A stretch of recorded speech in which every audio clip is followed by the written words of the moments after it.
Merci beaucoup, Glenn, et bonjour à tous. Je m'appelle Olivier Crépin-Leblanc. Je vais vous parler aujourd'hui de la gouvernance d'Internet, de l'histoire, de la géopolitique, de toutes les perspectives futures de cette gouvernance que nous avons, qui en fait a une histoire qui est déjà assez longue. Et donc j'ai préparé quelques diapos, il y en a pas mal, il y en a une soixantaine, mais on va essayer d'aller assez rapidement parce qu'il y a des choses que vous devez sûrement connaître. Et puis ensuite, après, on ouvrira, on verra s'il y a des questions et je pourrai me soumettre à des questions-réponses. Je crois qu'on a à peu près 1 heure. Je vais essayer de faire tout le deck de diapos en 45 minutes et puis on verra comment ça se passe. Et Glenn, si le son ne marche pas bien, parce que en fait, je suis connecté depuis la Turquie, il pleut dehors, il peut y avoir peut-être quelques interférences. S'il y a des interférences ou un problème, je pense que Glenn pourra m'arrêter et me dire de recommencer. Donc voilà. Alors, euh, mes compétences, je suis sur Internet depuis 1988. J'ai connu pas mal de choses dans tout ce qui était le développement d'Internet, surtout dans les années 90, lorsque tout est devenu très commercial. Et puis ensuite, après les années 2000, j'étais impliqué avec ICANN et avec la Internet Society aussi. Et j'ai été pendant 4 ans, j'ai eu la chance d'être le président de At Large, le comité At Large de ICANN de 2010 à 2014 et c'était une fantastique expérience et je continue encore aujourd'hui à être impliqué dans toute la politique, dans tout ce qui se passe à ICANN, qui, vous allez le découvrir, est l'organisation qui s'occupe des noms de domaine. Enfin bon, entre autres. On va tout de suite démarrer et on va d'abord regarder un peu les différentes vagues d'Internet, parce qu'en fait, Internet, ça s'est passé, il n'y a pas eu un Internet comme ça du jour au lendemain, ça s'est passé en vagues successives. La première a été cette création du réseau ARPANET à l'époque, ou le DARPANET, Defense Advanced Research Projects Agency, de 1957 jusqu'aux années 70, avec les militaires qui ont créé un réseau qui pouvait être utilisé par les forces armées dans tout cas de figure. Dans les années 70, pas mal d'universités américaines se sont jointes à ce réseau parce que c'est un réseau qui a été utilisé pour la recherche. Et comme on sait, aux États-Unis, beaucoup de recherche se passe dans les universités et donc le réseau est devenu académique et c'est là où on a vu l'émergence de protocoles comme le TCP/IP dont on va parler dans un instant. Ensuite, dans les années 90, ça s'est passé comme ça jusque dans les années 90. Et dans les années 90, finalement, il y a eu un élément déclencheur dont on va aussi parler, qui a transformé le réseau d'un réseau académique et militaire à un réseau qui était devenu complètement commercial et dont personne ne pouvait s'imaginer qu'il allait devenir aussi grand que ça. Ensuite, après les années 2000, avec la technologie qui a continué à avancer, à être meilleure, avec des débits plus rapides sur les réseaux, il y a eu cette génération de mass média, hein, les YouTube, tout ce qui est vidéo, tout ce qui est enregistrement, etc. Et cela a aussi, bien sûr, ouvert la voie à tout ce qui était les médias sociaux, social media. Et puis, bien sûr, on a maintenant à la vague 5, la cinquième vague depuis 2010, c'est toutes les nouvelles technologies qui peuvent exister aujourd'hui, dont le réseau 5G, enfin, tout ce qui arrive aujourd'hui, qui sont en fait des challenges à Internet dans un certain sens, mais qui l'ont beaucoup aidé aussi à se développer. Alors, on va démarrer. Et la première chose qu'on va voir, c'est l'histoire, brièvement. Et l'Internet, donc, c'est une technologie qui a été développée dans les années 60 avec des spécifications techniques qui étaient issues de la Internet Engineering Task Force, qui est un groupe d'ingénieurs qui travaillent comme ça d'une manière ouverte pour pouvoir définir les standards de l'Internet. C'est un système complètement multi-acteurs, donc n'importe qui peut s'y joindre. C'est un système, l'Internet, c'est un système distribué, c'est un réseau des réseaux, c'est pas un réseau avec une seule personne ou une seule société qui fait tout marcher, non, c'est beaucoup de sociétés, beaucoup d'acteurs qui travaillent ensemble. Il n'y a aucun propriétaire unique de l'Internet et le système utilisé pour l'adressage, c'est le DNS, Domain Name System, depuis 1980, pardon, avec une hiérarchie complète des serveurs, et on va voir ça dans un instant. C'est quelque chose qui est entièrement distribué autour du monde, et il faut savoir que ça n'est pas tombé en panne depuis que ça a été créé. Il n'y a pas eu de panne complète du système Internet. En 1988, il y a eu un petit échauffement parce qu'il y a eu une attaque qui s'est répliquée d'un ordinateur à un autre, mais c'était un Internet très différent de celui d'aujourd'hui. Ça a été rapidement maîtrisé et en quelques heures, tout était de nouveau à la normale. Alors, comment ça a démarré? Bien sûr, avec deux ordinateurs, deux connexions entre l'Université de Californie à Los Angeles et une connexion avec un host qui s'appelait Sigma 7. Donc, c'était la première connexion en septembre 69. Et en septembre 69, ils ont envoyé un petit message qui devait être du genre Hello. Et je crois qu'ils ont fait HEL et puis ensuite ça a craché, mais au moins ça faisait déjà 3 caractères qui avaient pu traverser. Très rapidement, quelques mois plus tard, en décembre 69, vous pouvez voir qu'à partir de une connexion, des autres connexions se sont créées, et donc vous voyez, c'est un des diagrammes de l'époque, comment ça s'est développé. Donc il y a eu la première connexion comme ça, le premier nœud, qui a utilisé le système de packet switching. C'est un système de transmission des données par paquet, qui était assez révolutionnaire, qui avait été développé récemment avant par Leonard Kleinrock et d'autres, bien sûr, mais qui ont permis l'élaboration d'un réseau numérique par rapport à ce qu'il y avait avant, qui étaient des trucs qui n'étaient pas numériques du tout.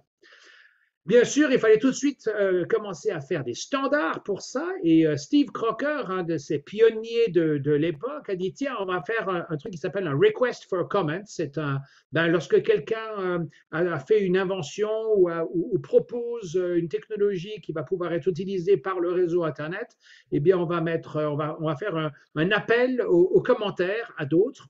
Et puis, on va mettre un numéro à cet appel aux commentaires. Et donc, il a écrit le RFC numéro 1, et c'est ce qui est en fait devenu les standards de l'Internet. Aujourd'hui, on est à des milliers et des milliers de RFC qui ont été écrits depuis.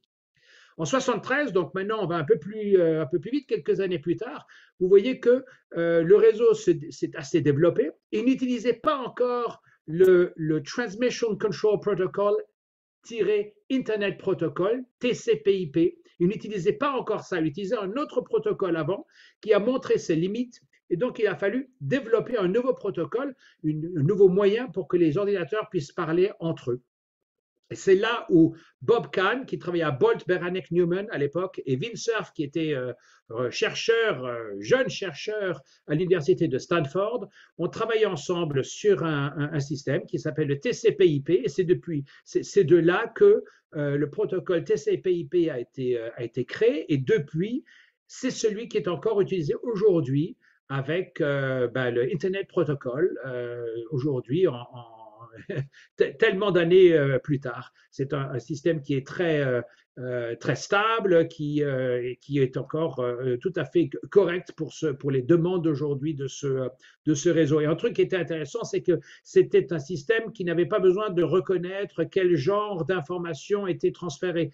C'était un modèle d'adressage et un modèle de transmission qui pouvait faire traverser n'importe quel, que ce soit des données, de la voix, de la vidéo, quoi que ce soit, ça pouvait être transmis utilisant le TCP/IP.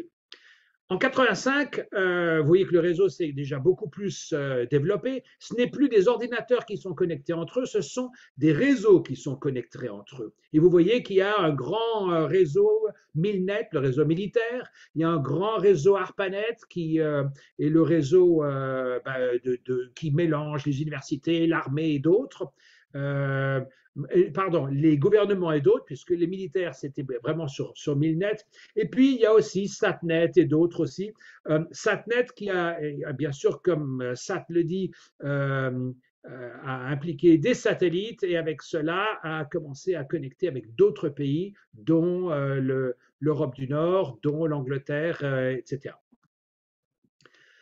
Jusqu'en 1985, Alors, vous avez ce qu'on appelle pour l'adressage un système de table d'hôte, c'est-à-dire que vous avez l'adresse IP que vous pouvez peut-être reconnaître, qui est une suite de 4 chiffres qui vont de 1 à 254, ou on pourrait même dire, si on le fait, qui vont de 0 jusqu'à 255. Bon, il y a on ne peut pas avoir 255.255.255 ou 0.0.0.0, mais bon, euh, 4 chiffres, voyons. Et à droite, vous pouvez voir l'adressage, donc à quoi ça se référençait. Il y avait une personne qui, tous les jours, lorsqu'il y avait des nouveaux ordinateurs qui se connectaient sur Internet, devait recevoir la liste, que recevait par divers moyens, et puis devait taper et faire la concordance entre les adresses IP et les hôtes avec lesquels ça marchait. Alors évidemment, le problème, c'est que le réseau se développait de plus en plus vite et bientôt, très rapidement, la boîte vocale, la boîte aux lettres, la boîte email de cette personne a été entièrement remplie et ne pouvait plus suivre. Et c'est à ce moment-là qu'il a fallu développer un nouveau système. Et c'est là où il y a eu cette introduction du Domain Name System, qui est un système hiérarchique avec des noms de premier niveau, de deuxième niveau, de troisième niveau, etc., et des zones qui sont chacune gérées par d'autres personnes ou par d'autres organisations. C'est là où a été créé le .mil, le .gov, .com, .net, .org, .edu. Mil militaire, gov gouvernement, com commercial, net pour les réseaux, org pour toute autre organisation et edu pour le système, pour les universités qui étaient pour la plupart américaines à l'époque. En 89, le réseau militaire s'est totalement séparé des autres et a mis en place des passerelles, des gateways en anglais, des passerelles qui étaient vérifiées comme des pare-feux parce qu'ils avaient beaucoup trop d'étudiants qui venaient des universités pour qui le truc le plus amusant, c'était d'essayer d'attaquer le réseau militaire. Donc, ils se sont séparés. Et puis, il y a eu de plus en plus de commerciaux qui ont commencé à trouver que c'était intéressant d'utiliser Internet. On pouvait envoyer des courriers électroniques, on pouvait transférer des fichiers qui, par la poste, auraient été très chers. Et au niveau des courriers électroniques, envoyer des lettres, ça prenait du temps. Par courrier électronique, ça allait du point A au point B très rapidement. Et en plus, c'était, pour la plupart du temps, gratuit. Donc MCI a commencé à commercialiser un service d'email sur Internet. Et le reste de l'Internet a continué à être payé par les contribuables aux États-Unis, mais avec de plus en plus de sociétés qui étaient connectées. Donc de 80 000 nœuds en janvier, on est passé à 160 000 en novembre, ce qui est quand même très rapide. Et alors, ce qui s'est passé, c'est qu'il y a eu des sociétés qui ont été créées, PSI, UUNet, INSCore, et qui ont aussi commencé leur opération commerciale. Et le NSFNet, le National Science Foundation Network, qui avait été créé pour la recherche, a continué à développer le réseau éducatif, mais a commencé à utiliser des politiques d'utilisation acceptable. C'est-à-dire, si vous étiez une société que vous parliez avec une autre société à travers l'Internet, ça ne pouvait plus utiliser le réseau NSFNet. Il y avait donc un blocage, un filtrage de ça. Il y a de plus en plus d'autres pays qui ont commencé à se connecter sur Internet. C'est à ce moment-là qu'il y a eu le concept de Commercial Internet Exchange, c'est-à-dire un point d'accès neutre où plusieurs sociétés qui étaient fournisseurs d'accès Internet se connectaient à un point pour pouvoir échanger des données entre elles. Ce qui était un système pas mal parce qu'avant, l'idée, il fallait se connecter, la société A était connectée à la société B était connectée à la société C. Mais pour que la société A puisse parler avec la société C, peut-être qu'il fallait qu'il se connecte aussi à la société C. Quand il y avait de plus en plus de sociétés, ça faisait de plus en plus de connexions. Donc, pouvoir trouver un endroit neutre dans lequel on pouvait connecter tout le monde, toutes les sociétés, tous les systèmes de fournisseurs d'accès à Internet, c'était une bonne idée. Et le premier, CIX, a donc été créé pour pouvoir éviter de faire transférer des informations à travers le réseau NSFNet. C'est le concept d'échange de fournisseurs de services d'Internet commerciaux. Et c'est comme ça que ça a démarré avec aussi ce qu'on appelle des peering agreements, c'est-à-dire ce sont des des contrats où on dit bah, si vous transportez notre trafic, nous on transportera votre trafic. Et c'est comme ça que l'Internet des réseaux s'est créé. À l'époque, il n'y avait pas encore il n'y avait pas encore le web. Et oui, en 90, 91, il y avait de plus en plus de monde qui utilisait Internet, mais les services étaient juste le courrier électronique, les transferts de fichiers, et puis il y avait un système à hypertexte, c'est-à-dire hypertext, c'est lorsque vous avez des mots qui sont que l'on peut utiliser pour aller dans des autres documents derrière, qui existaient déjà, comme Gopher, qui était un système juste textuel. Et je vous montrerai un exemple dans un moment. Il y avait une espèce de moteur de recherche qui s'appelait Wide Area Information Service. C'était fait par des libraires de bibliothèques. C'était un petit peu compliqué à utiliser. Et puis, il y avait le système Telnet, connexion à un serveur éloigné. Et certains services commerciaux se sont préparés avec Telnet. Mais tout utilisait du texte. Voilà Gopher, ça c'est un truc que j'avais téléchargé à l'époque en me disant tiens un jour ça serait intéressant peut-être que les gens voient qu'est-ce que c'est qu'une page Gopher. Alors on pouvait utiliser sur l'ordinateur la flèche vers le haut, la flèche vers le bas ou droite à gauche et puis on pouvait donc naviguer le menu, on pouvait même mettre le numéro et puis ça vous faisait aller à la page suivante. Puis ensuite, en 92, grande révolution, Tim Berners-Lee, qui était un Anglais qui était qui travaillait au CERN, le Centre européen sur la recherche nucléaire, avait trouvé que dans son organisation, beaucoup de gens transféraient des fichiers et la recherche nucléaire requiert beaucoup de diagrammes, d'illustrations, etc. Et il trouvait que c'était compliqué de devoir faire des transferts de fichiers comme ça tout le temps. C'était lent, c'était difficile à naviguer. Et c'est là où il a créé un langage qui s'appelle Hypertext Markup Language, HTML, qui pouvait créer des pages qui pouvaient être visualisées, qui contenaient non seulement donc du texte, mais aussi de la vidéo, des sons, donc de l'audio, des photos, des couleurs. C'était quelque chose comme une vraie publication que l'on pouvait publier. Donc les PC commençant à devenir plus puissants. À l'époque, 92, bon, c'était Windows, encore une version très rudimentaire de Windows, mais les Mac avaient déjà pas mal avancé, donc il y avait déjà des systèmes point and click qui étaient possibles. Et donc, il y a eu des navigateurs qui ont été créés pour ce Hypertext Markup Language. Et le premier qui était d'ailleurs créé gratuitement, c'était un navigateur de l'université qui s'appelait NCSA Mosaic et qui avait été créé par l'université d'Illinois à Urbana-Champaign. Une des premières pages web qui était sortie, c'était IBM qui avait mis ça. Et alors là, c'est d'ailleurs, ça utilise le navigateur web NCSA Mosaic que vous avez devant vous. C'était comme ça. C'était en noir et blanc. Ben oui, à l'époque, les terminaux n'étaient pas encore tous en couleur. Mais si je me rappelle bien, on avait certains terminaux pouvaient le mettre en couleur et quelques photos avaient des couleurs. Vous voyez que ce n'était pas une très très bonne résolution, mais il est clair là-dedans qu'on pouvait cliquer sur certains, on pouvait cliquer sur tout, c'était du what you see is what you get. C'est ce que vous voyez, c'est ce que vous avez. Et ensuite, c'est allé très vite, parce qu'à partir du moment où il y a eu des services qui étaient possibles avec de la vidéo, etc., ben, il y a d'abord eu un navigateur web, donc Netscape, un premier navigateur web commercial qui a été fait. En fait, c'était les étudiants qui avaient fait NCSA Mosaic qui ont créé leur propre start-up, une des premières start-up, en disant, eh ben, on va en faire un au niveau commercial. Et le type qui était à la tête de ça, c'était un jeune homme à l'époque qui s'appelait Mark Andreessen. Et bon, il a fait fortune. C'est une des grandes fortunes du web aujourd'hui. Bon,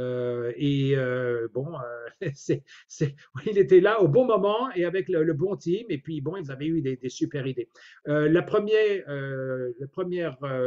base de recherche, ben avant Google n'existait pas encore. Il y avait Webcrawler, il y a eu Yahoo, certains peut-être doivent connaître. Webcrawler a totalement disparu. Yahoo existe encore.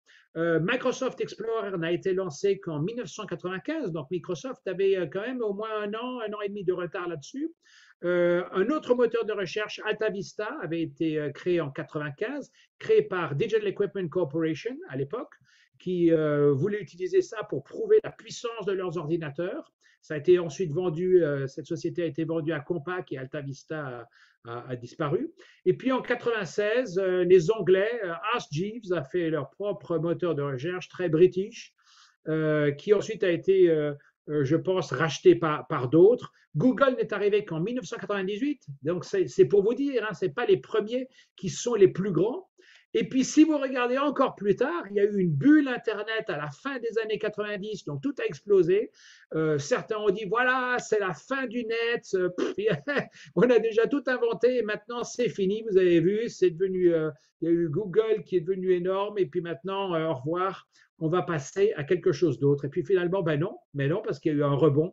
Et c'est là où Facebook a été créé et c'est là où vous voyez que même des services comme YouTube, qui n'étaient pas encore possibles techniquement, ont été créés après. Et c'est là où on voit qu'il y a toujours un rebond, il y a quelquefois des changements gigantesques.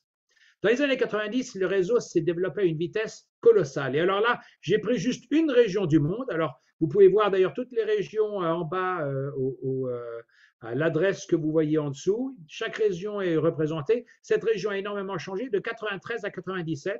Alors, ce qui est en beige, ce sont les territoires qui n'ont absolument aucune connexion Internet. Les territoires qui sont en vert ont des connexions, une connexion juste pour le courrier électronique, qui est une connexion, ce qu'on appelle UUCP, Unix to Unix Copy Procedure, UUCP. C'était pas vraiment l'Internet, c'était juste le courrier électronique qui pouvait être transféré. Et puis alors, vous avez quelques pays comme le Costa Rica qui avait déjà des connexions Internet complètes, et Puerto Rico aussi d'ailleurs, avec connexion Internet complète, ce qui était déjà quelque chose de spécial. Quelques années plus tard, on saute en 97 et regardez, toute la région est couverte. Hein. 93, 97, boum. Ça vous dit la vitesse du développement d'Internet dans les années 90. Et lorsqu'on parlait de vitesse de croissance de 300% tous les 4 mois, et que, moi je me rappelle étant, bon, je suis français, donc en France, ils avaient encore le Minitel, ils étaient très axés sur le Minitel, c'était un service qui était basé sur une technologie des années 70, mais ça marchait et ça rapportait de l'argent. Quand je disais qu'un Internet se développe à 300% tous les 3 mois, ils pensaient que j'avais complètement pété les plombs et que je racontais n'importe quoi. Mais c'était pourtant la vérité et c'est ce qui s'est passé.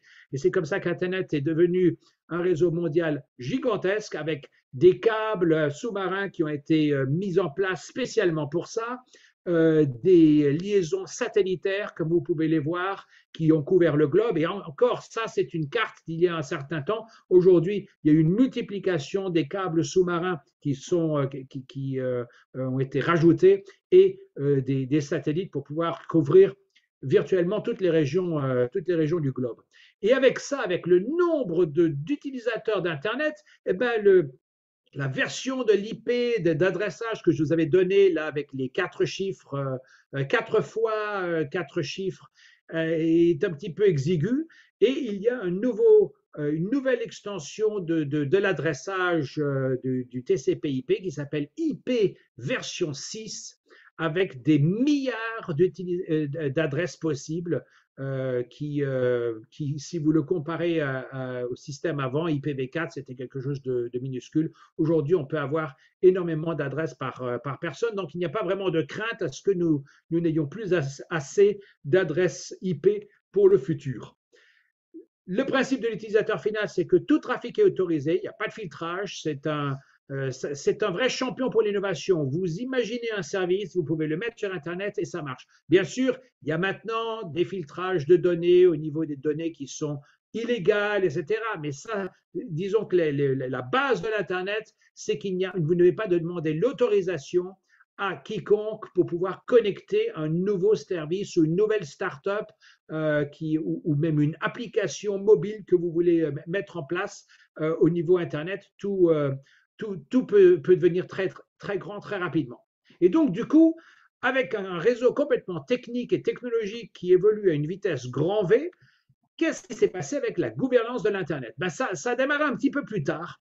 Donc, les années 90, commercial, complètement fou de tous les sens. Et il a fallu attendre 2005 pour qu'il y ait un rapport du groupe mondial de la gouvernance Internet, un groupe qui avait été mis en place par les Nations Unies, de définir qu'est-ce que c'est que la gouvernance de l'Internet. Et là, c'est quelque chose d'important et je pense que je vais le lire parce que il faut s'en imprégner. Je pense qu'ils ont travaillé pendant assez longtemps pour cela et ils ont dit il faut entendre par gouvernance de l'Internet l'élaboration et l'application par les États, le secteur privé et la société civile dans le cadre de leurs rôles respectifs de principes, normes, règles, procédures, de prise de décision et programmes communs propres à modeler l'évolution et l'utilisation de l'Internet. Et qu'est-ce que je remarque là-dedans, dans cette phrase? Je remarque que nous parlons des États, du secteur privé et de la société civile, c'est-à-dire un système multi-acteurs, multi-parties prenantes. Et là, c'est particulièrement important parce que ce n'est pas une société, ce n'est pas un gouvernement, ce n'est pas juste un individu qui ont créé, qui ont développé Internet. C'est tout le monde qui ont travaillé ensemble pour cela. Et on va y revenir dans un instant. Mais la gouvernance de l'Internet, c'est vraiment quelque chose d'extrêmement compliqué, avec beaucoup de sujets différents qui rentrent en compte, puisque l'Internet touche nos vies de tous les jours, au niveau social, au niveau travail, au niveau économique. On utilise Internet dans notre vie privée et au travail. Et il est clair qu'il y a beaucoup de problèmes associés qui sont en fait une réflexion des problèmes que nous avons, nous, dans la vie de tous les jours. Dans le monde réel, il y a aussi beaucoup de problèmes, beaucoup de choses. Et donc, il y a des lois, il y a toutes sortes de modèles à développer et de discussions à avoir pour qu'Internet puisse continuer à se développer. Et donc là, ça, c'est un graphique de Diplo Foundation. Et j'avoue que c'était assez amusant. Ça montre d'un côté toutes les organisations, vous pouvez les voir ici, toutes les organisations qui travaillent sur les problématiques d'Internet. Et puis ensuite, vous avez tous les sujets et vous voyez que c'est un chantier, c'est quelque chose qui n'arrête pas d'évoluer. L'Internet Society a fait d'ailleurs un graphique qui montrait un petit peu l'écosystème de l'Internet avec différentes organisations qui sont par exemple tout en haut en bleu, qui s'occupent du nommage et de l'adressage, les normes ouvertes qui sont les normes des techniques pour que les ordinateurs puissent travailler ou parler entre eux, les utilisateurs bien sûr, les services et questions au niveau de travail commun, etc. Enfin, c'est tout un écosystème en fait, hein, avec beaucoup d'organisations différentes qui sont impliquées dans la gouvernance et dans l'administration de ce réseau qui est hautement complexe. Alors, on va d'ailleurs regarder et voir quelques organisations clés. Alors, la première, hein, je viens d'en faire allusion, c'est l'Internet Society. Elle a été fondée en 1992. C'est Vint Cerf, oui, Vint Cerf, l'un des fondateurs du TCP, enfin l'un des élaborateurs du TCP/IP, un des pères de l'Internet avec Bob Kahn. Vint Cerf était dans l'équipe qui a créé cette organisation. Et le but, en fait, c'était un but pour pouvoir amener l'Internet à tout le monde. C'est The Internet is for everyone. C'était vraiment pour promouvoir et aider à l'évolution de ce réseau. Et c'est d'ailleurs l'Internet Society qui était la maison légale, comme on peut dire, pour l'Internet Engineering Task Force, l'IETF, jusqu'en 2018. Il y a des chapitres locaux de l'Internet Society un peu partout dans le monde. Et puis, comme je vous ai parlé de l'Internet Engineering Task Force, c'est une communauté grande et globale qui en fait élabore les RFC, les Requests for Comments. C'est dans le sein de l'IETF que ça se passe. Et à côté de ça, vous avez le Internet Architecture Board, qui est en fait un comité de l'IETF qui donne un petit peu une direction dans la supervision architecturale des activités de l'IETF, etc. Et ils sont donc responsables de la gestion des registres des paramètres parce que, bien sûr, dès qu'il y a un standard d'un côté, il peut y avoir des paramètres aussi qui doivent être régis, etc. Donc ça, c'est une organisation particulièrement importante. Une autre particulièrement importante, c'est ICANN. Et ICANN, comme je vous en ai parlé un petit peu plus tôt, s'occupe des noms de domaine et des adresses IP, donc des identifiants ou identifiants uniques d'Internet. Donc les adresses IP, ben, c'était donc ces 4 chiffres. Les noms de domaine, ben, c'est les .com, .net, .org, etc. Et donc ça s'occupe si vous voulez, de faire marcher ce système de registre. Alors voilà, juste ce qu'on appelle au top level, donc au niveau le plus haut. Alors si vous regardez ici, vous avez un nom de domaine, www.meetings.icann.org. Et bien, ICANN s'occupe de gérer tout ce qui est au top niveau. Donc, .org. .org, c'est une registry qui s'occupe de ça, et puis il y en a un autre qui s'occupe de .com, et puis il y en a un autre qui s'occupe du .fr pour la France, et un autre qui s'occupe du .ca pour le Canada, etc. Quoi. Vous avez donc ces noms de domaine qui sont tous coordonnés par ICANN et par les politiques qui sont gérées et créées par la communauté qui prend part à l'ICANN. Mais ces noms de domaine, ces top-level domains, doivent être dans des serveurs internationaux. C'est des serveurs racines, ça s'appelle. Donc, en anglais, c'est the root. The root, la racine de l'Internet, c'est une suite d'ordinateurs, de machines qui sont distribuées dans le monde entier, qui ont donc cette base de données hiérarchique à la tête du DNS, qui est donc le .web, .net, .org, .fr, .ca, .ht, tout ce que vous voulez. Et là, vous voyez qu'au démarrage, les serveurs racines étaient tous basés en Amérique du Nord et 2 en Europe. Et le reste du monde avait aucun serveur racine. Mais ça a changé. Ça a changé car il y a maintenant des instances de ces serveurs racines dans le monde entier. Il y a 1553 instances du système de serveurs racines aujourd'hui dans, je pense, chaque pays du monde, peut-être 1 ou 2 pays dans le monde qui n'ont pas leur serveur racine sur place. Et alors, l'intérêt d'avoir un serveur racine sur place, c'est que quand vous tapez dans votre navigateur web www.vsig.org, eh bien, vous allez pouvoir taper ça et très rapidement, ça va vous donner la réponse parce que ça va tout de suite voir .org. Ah, c'est une organisation, donc on va demander au registry pour .org et le registry pour .org va dire ah, VSIG, OK, et il va pouvoir vous référer au système et à la traduction de VSIG en une adresse IP. Donc ça, c'est les instances. Et alors, ça change tout le temps.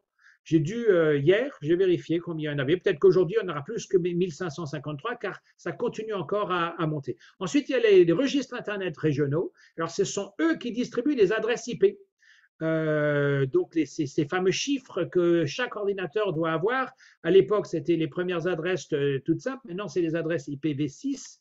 Et vous en avez donc. Vous avez 5, 1, 2, 3, 4, 5, ARIN, LACNIC, AFRINIC, EPINIC et RIPE-NCC qui couvrent le monde entier et qui, si vous avez besoin de créer un nouveau réseau quelque part, vous avez besoin d'adresse IP, vous vous adresserez au Network Information Center de votre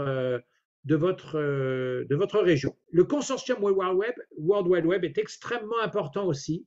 Parce que c'est eux qui font les standards des navigateurs web. Eh bien oui, on est loin du NCSA Mosaic et loin de Netscape. Aujourd'hui, il y a une douzaine, peut-être une vingtaine de navigateurs web et il faut tous qu'ils utilisent le même système HTML parce que sinon, ça serait complètement terrible si le HTML marchait sur un navigateur mais pas sur un autre, s'il y avait différentes sortes de HTML et tout. Donc, ils continuent encore à développer le Hypertext Markup Language, qui bien sûr a besoin de beaucoup plus d'extensions et beaucoup plus de capacités aujourd'hui qu'il le fallait à l'époque, puisqu'à l'époque, c'était encore très rudimentaire. Donc, la mission du World Wide Web Consortium, c'est de continuer à développer les standards du HTML, et c'est toujours encore dirigé par l'inventeur du web, Tim Berners-Lee, et son Chief Executive Officer, son directeur, il s'appelle Jeffrey Jaff. Ils font un travail vraiment fantastique, et il faut savoir que les travaux du W3C sont tous ouverts, donc si vous êtes intéressé par ce genre de travail, allez sur le site web et vous pourrez continuer aussi à travailler avec cette communauté. L'IUT, c'est une autre organisation qui a été fondée bien avant Internet, l'Union internationale des télégraphes en 1865, et eux régulent les services de téléphone, ils régulent les fréquences radioélectriques et les orbites des satellites et pas mal de normes techniques de télécommunication. Ils ont un peu loupé la bulle Internet dans les années 80 parce que pour eux c'était un truc américain et c'était bon, l'IUT développait d'autres standards à l'époque, donc ils n'étaient pas trop intéressés par ces histoires d'Internet où on avait un réseau qui était gratuit, surtout que l'IUT en fait avait comme grands membres les sociétés de télécommunications traditionnelles, les PTT à l'époque, Poste, Télégraphe, Téléphone, qui étaient pour la plupart régis par des pays et qui du coup n'étaient pas du tout intéressés par des nouveaux systèmes qui allaient révolutionner le monde. Ils voulaient continuer à faire leurs soins habituels. Mais bien sûr, ils ont continué à faire du très bon travail et aujourd'hui, ils font énormément de travail pour le développement d'Internet dans les pays en développement. Ils ont aussi essayé de faire des standards. Alors, les standards des télécoms continuent à se développer, mais au niveau Internet, ils essayent de faire des standards qui vont pouvoir être utilisés par les pays du monde, mais comme c'est toujours les membres de l'IUT sont des pays, c'est un petit peu plus compliqué. Et la dernière grande conférence qui s'était passée il y a 10 ans maintenant, 10 ans, pour mettre à jour les régulations des télécommunications internationales et qui avait eu quelques clauses qui se rapportaient à Internet, a mal fini et il n'y a pas eu consensus pour pouvoir faire avancer les choses. En attendant, il y a eu des World Telecommunication Policy Forum, donc des autres conférences qui se sont passées pour essayer de continuer à faire avancer la machine. La dernière a eu lieu à Genève et il y a eu des bonnes propositions qui ont été faites. Et puis il y a d'autres conférences. Ils ont le Telecommunication Development Conference qui s'est passé en 2017. Et là, c'est pour définir les stratégies, les objectifs pour le développement des télécommunications en complet. Et puis ensuite, il y a les conférences plénipotentiaires qui sont particulièrement importantes, qui se passent tous les 4 ans et qui définissent la direction que l'IUT va prendre dans les 4 années à venir. La dernière a eu lieu à Dubaï, la prochaine va avoir lieu à Bucarest en Roumanie et c'est imminent, c'est le 26 septembre, donc ça sera très bientôt, du 26 septembre au 14 octobre. Et il y aura en plus cette année une élection qui va se faire entre, il n'y a plus que 2 candidats, il y en avait plus au démarrage, il n'y en a plus que 2, un candidat russe et une candidate américaine. Donc ça sera intéressant de voir qui va être le prochain ou la prochaine secrétaire générale de l'IUT. Il y a d'autres processus dans les Nations Unies. D'abord, le Forum de la gouvernance Internet, extrêmement important. La Commission on Science Technology, alors le CSTD, et l'Assemblée générale des Nations Unies, que vous devez connaître, qui s'occupe pas seulement d'Internet, mais qui s'occupe de tout ce qui se passe dans le monde, hein, les guerres, enfin tout, quoi, le commerce, etc. La diplomatie internationale. Alors, il y a aussi un processus de révision du WSIS plus 10. Alors voilà, le WSIS, c'est le World Summit on Information Systems, c'est la conférence mondiale sur les systèmes d'information dont je vous avais parlé, là où en 2005, on avait créé, enfin ils avaient créé une définition de qu'est-ce que c'était que la gouvernance, la gouvernance Internet. Eh bien, il y a eu des actions, des lignes d'action qui avaient été mises en place. Et donc, 10 ans plus tard, en 2015, ils ont fait une vérification pour voir si les plans qui avaient été élaborés au démarrage ont été achevés et ont bien marché. Un des plans, c'était la formation donc d'un groupe de travail, si vous voulez, qui pouvait se rencontrer chaque année, qui était multi-parties prenantes, multi-acteurs, donc avec des gens qui venaient du monde entier, qui pouvaient discuter des problèmes de l'Internet, discuter des problématiques, donc pas seulement des problèmes, mais des problématiques qui se rapportaient à Internet, qui de 2005 à 2015 avaient pas mal changé. Et imaginez aujourd'hui, de 2015 jusqu'à aujourd'hui, il y a eu beaucoup de changements, mais ce forum continue encore chaque année. Il n'y a pas de décisions qui sont prises dans ce forum, mais c'est vraiment une discussion ouverte de toutes les parties prenantes qui est intéressante parce que comme il n'y a pas de décision, les différentes parties prenantes peuvent avancer toutes sortes de théories et de propositions, et ces propositions peuvent être ensuite reprises par d'autres forums plus tard ou dans d'autres cadres, ce qui fait que ça fait vraiment avancer la discussion chaque année vraiment d'une façon assez satisfaisante. Le prochain, ça se passera à Addis Abeba du 28 novembre au 2 décembre. Et je pense qu'il y aura une bonne participation puisque ça fait quand même quelques années que ça a dû se passer en hybride et même en ligne avant l'hybride, puisqu'il y a eu le problème du Covid qui nous a vraiment bouleversé la vie. Alors, en plus de cette conférence qui se passe une fois par an, il y a aussi des forums de gouvernance Internet nationale et régionale. Vous voyez qu'il y en a dans le monde entier. Et c'est bien parce qu'en fait, toutes les discussions qui se passent au niveau local, national et régional remontent jusqu'au forum international. Donc, c'est vraiment ce qu'on appelle bottom-up, hein, du bas vers le haut, des utilisateurs et des gens qui sont sur le terrain vers le forum global qui ensuite continue à faire avancer les discussions, etc. Alors maintenant, je vais encore vous parler de deux trucs. D'abord, multilatéral contre multi-stakeholder. L'IUT, c'est une organisation multilatérale, c'est-à-dire que vous n'avez que les gouvernements qui parlent entre eux et l'environnement. Alors d'abord, on va parler d'abord du système multi-acteurs, voilà, multi-stakeholder, parce que je vous parle toujours de multi-stakeholder. Multi-stakeholder, c'est donc multi-parties prenantes, multi-acteurs. Ça veut dire que les gouvernements, les entreprises, la société civile, les utilisateurs individuels, les techniciens, tout le monde, en fait, tout intervenant peut travailler ensemble avec les autres dans des groupes de travail. Ça a des avantages et ça a des inconvénients. Le multilatéralisme, c'est un peu différent. C'est un système où il n'y a pas de discussion entre les communautés. Donc, vous avez les gouvernements qui parlent au gouvernement, les sociétés avec les sociétés. Enfin, chacun est à son niveau.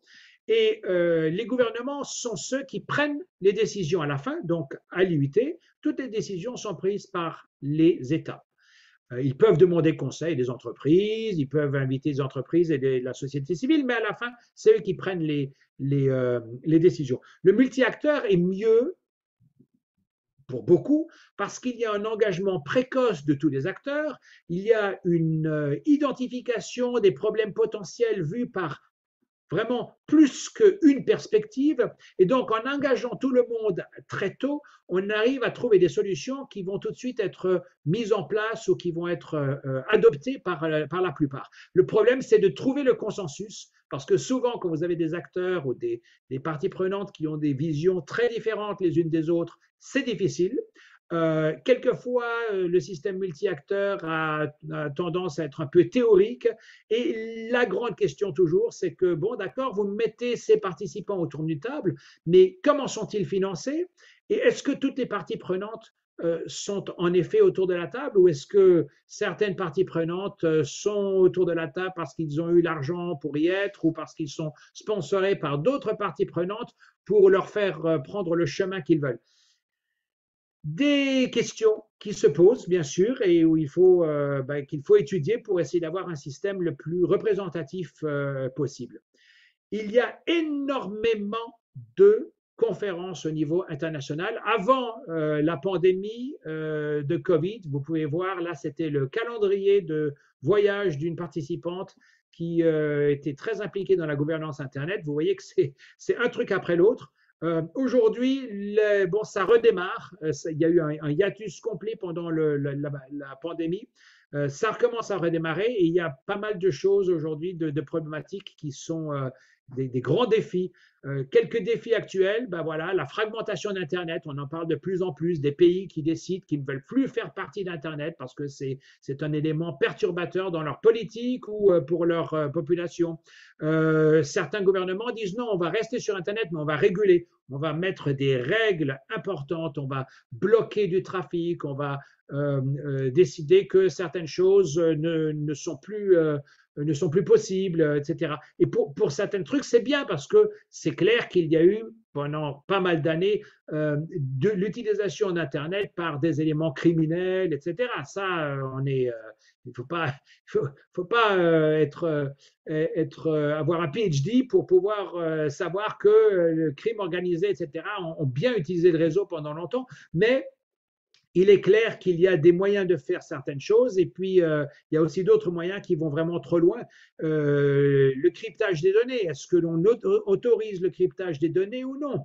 euh, c'est une grande problématique. La cybersécurité, il y a de plus en plus d'attaques aujourd'hui de banques informationnelles. Vous voyez tous les jours dans les journaux qu'il y a eu une attaque des bases de données de telle ou telle entreprise, de vol de fichiers, etc. C'est vraiment un grand problème. Les problèmes de confidentialité. Nous sommes de plus en plus suivis par l'Internet parce que les services Internet vont de plus en plus loin dans notre vie. Et puis, bien sûr, il y a aussi toutes les nouvelles technologies comme la 5G, l'Internet des objets, tout ça, les objets qui se parlent entre eux sans qu'un humain, un être humain soit dans l'idée. Ça devient un peu compliqué. Il y a sûrement des règles qui doivent être basées autour de ça. Et donc, lorsqu'on regarde les 5 vagues de gouvernance de l'Internet, je dirais même maintenant qu'on est dans une 6e vague post-2020, parce qu'en plus, avec le Covid, il y avait des choses qui se sont passées qu'on n'aurait jamais imaginé qu'il se passe. Et aujourd'hui, il y a plein de choses qui sont inimaginables, qui sont en préparation, que l'on voit entre certains pays qui veulent complètement arrêter Internet, d'autres qui veulent changer la nature de l'Internet qui à l'époque, ou à l'époque et encore aujourd'hui, est une nature où on paye une fois et ensuite on peut l'utiliser autant qu'on veut. Certains voudraient changer le moyen dont on paye pour son trafic Internet. Certains veulent complètement arrêter certaines, par exemple, tout ce qui est tout ce qui est cryptage des données. Alors, il y a le phénomène Yaka-Faucon. Alors, je ne sais pas si vous connaissez. Donc, c'est le syndrome du Yaka-Faucon. Yaka, alors c'est en français, donc, Yaka, c'est il n'y a qu'à faire ceci. Il faut qu'on fasse ça. Et ce sont des gens qui ont des solutions toutes prêtes pour des problématiques complexes et qui disent, il n'y a qu'à faire ça et puis ça sera fait. Et donc, une des directives qui sont un peu sorties de ce Yaka Faucon, c'est cette directive NIS2, la Commission européenne en Europe, donc, qui a adopté une proposition de directive révisée sur la sécurité des réseaux et des systèmes d'information. Sur le papier, fantastique, très bien, tous les systèmes informatiques vont arriver à un niveau de sécurité informatique qui sera mieux que tout le monde. Mais lorsqu'on rapporte ça à Internet, qui est un réseau ouvert, un réseau qui est collaboratif, avec des grandes entreprises, des petites entreprises, des parties prenantes qui sont très différentes les unes des autres, si vous commencez à mettre des règles tellement strictes, vous risquez de limiter complètement le développement des infrastructures futures et en plus de compliquer ces infrastructures à un point que ça ne pourra plus marcher. Et même au niveau de la responsabilité, ça complique les choses énormément. Donc ça, c'est une première directive qui n'a pas trop bien été reçue. Une autre, c'est le cryptage des données avec plusieurs gouvernements qui se concentrent sur l'affaiblissement du cryptage parce qu'ils se disent si le cryptage des données est plus faible, nous pourrons regarder ce qu'il y a et on pourra combattre le crime bien mieux que l'on ne peut le faire aujourd'hui. Et vous voyez qu'il y a une liste énorme de pays qui vont dans cette direction. Ça cause plusieurs problèmes. D'abord, des implications sur l'intimité, hein, la confidentialité des informations, votre maison, votre compte en banque, la liberté d'expression, la sécurité des transactions quand vous utilisez votre carte de crédit sur Internet, et bien sûr aussi votre identité, car aujourd'hui, une identité virtuelle fait extrêmement utilisation du cryptage des données. Et si vous avez des limites à ce cryptage des données, ben, votre identité pourrait être compromise. Alors, que faut-il faire? Ben, d'abord, il faut essayer d'éviter de casser des choses qui ont bien fonctionné. Il faut beaucoup éduquer tout le monde. Il faut s'éduquer soi-même parce que l'Internet change tellement qu'on en apprend tous les jours. Mais il faut aussi éduquer les parties prenantes qui ont des moyens de changer les choses. Et spécialement nos politiciens qui souvent, comme j'ai dit, voient du yak à faucon et se disent, tiens, si je fais ça, je serai réélu dans 2 ans.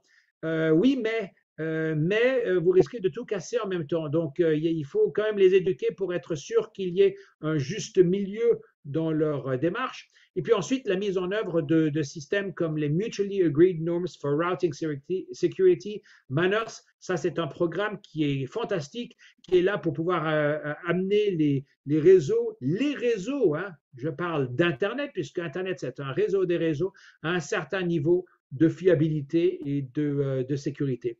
Et puis bon, il faut développer des meilleurs outils pour l'identification et la sécurité des transactions. Il faut continuer à développer IPv6. Et puis, bien sûr, il faut que vous vous engagiez dans tous ces processus multipartites, que ce soit ICANN, le Internet Engineering Task Force, le World Wide Web Consortium et surtout aussi le Forum de gouvernance Internet. Parce qu'en fait, le réseau, c'est vous, c'est nous, c'est tout le monde. Et sans vous, eh bien, je ne sais pas comment est-ce que ces systèmes multi-acteurs vont pouvoir continuer à faire le travail fantastique qu'ils ont fait jusqu'à maintenant. Voilà, je suis ouvert à des questions. Merci.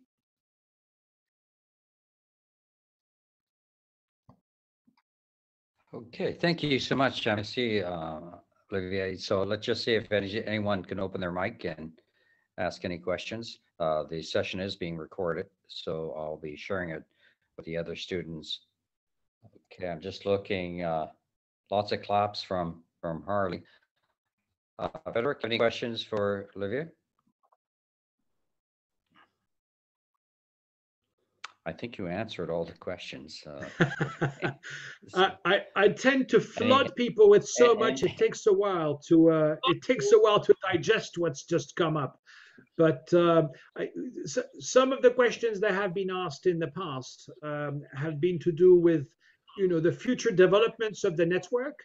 And my answer on this is, 10 years ago, I remember several sessions where, the future internet. Describe the future internet, and I was invited in some of these sessions, and I made some absolutely stupid suggestion as to what was going to take place. So I guess if anybody's going to tell you what the future internet is going to be like, I think they're just making it up, because today it's very difficult to think which way it's going to go. Et je vais le dire en français, puisque en fait c'est vrai, c'est une session francophone. Si on vous demande comment est-ce que l'Internet va être dans 10 ans, je pense qu'il est totalement impossible de le prédire, parce qu'il y a non seulement au niveau technologique tellement de changements qui vont s'opérer, mais au niveau politique aujourd'hui, nous sommes dans une situation très instable et ça pourrait aller dans n'importe quel sens. Nous pourrions avoir un développement du réseau fantastique qui continue à se développer, comme nous pourrions avoir une fragmentation, une destruction de ce réseau par des politiques idiotes et stupides qui ne sont là que pour des raisons électorales et qui finalement ne trouveront qu'un moyen de pouvoir détruire un réseau qui aujourd'hui a marché fantastiquement bien et qui a développé beaucoup de pays et beaucoup de commerces et créé beaucoup de richesses. Et surtout connecter beaucoup de monde. I don't think there's I don't think there's any other questions, so I think that. Sorry, go ahead. Oui, j'allais dire, il y a un truc, je me rappelle. I think that.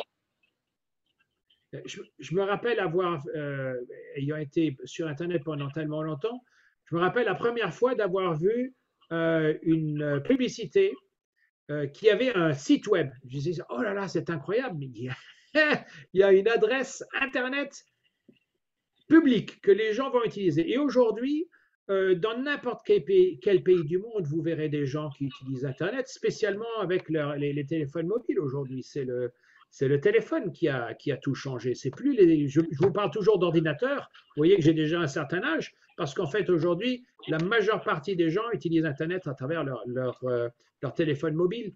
Et c'est beaucoup moins cher et ça donne une possibilité à tout le monde de vraiment changer leur vie. Donc il faut continuer. Pour moi, je trouve qu'il faut continuer à le développer et à aider à son développement en prenant part donc à tout ce que l'on fait aujourd'hui. Perfect. Okay, well, that concludes. Thank you so much, Olivier, and I'm going to stop the recording. Et merci, Glenn. Merci de l'invitation. Great. Great. Thank you.